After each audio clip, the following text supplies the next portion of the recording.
High Court sitting in Accra has refused bail to Alhaji Abagre, also known as Nashiriga Kulga II, citing concerns over public safety despite arguments from his defense that his continued detention is unconstitutional. The Attorney General has, however, been directed to ensure the accused is treated with dignity. There's more in the following report. In delivering its ruling, the High Court acknowledged the constitutional presumption of innocence and the right to personal liberty guaranteed under the 1992 Constitution.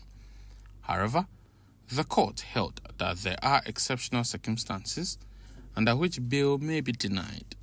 The court ordered that Alhaji Abagre remain in the custody of the National Intelligence Bureau while directing the Attorney General to ensure that his dignity, welfare and access to medical care are respected.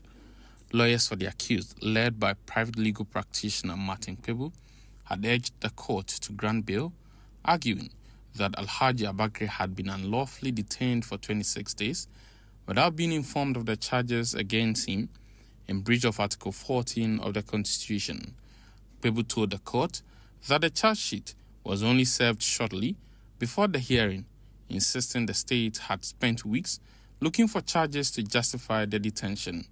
He further argued that the offences were misdemeanors, carried relatively light sentences, and that the accused, an elderly retired teacher with a family, posed no flight risk. Opposing the application, the Deputy Attorney General, Dr. Justice Shremsai, rejected claims of unlawful detention, stating that Alhaji Abagre was being held pursuant to a valid court order that had not been set aside.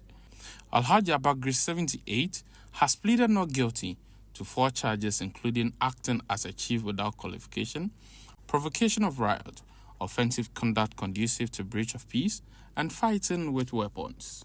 There cannot be any lawful act in this case in terms of his detention. We've shown that under Article 14, Clause 3, when you arrest a person, you must inform the person the offense is committed. They didn't do that in this case, right? And they spent 26 days looking for offenses to slap on him. That's what they've done today. They arrested him on 24th of December.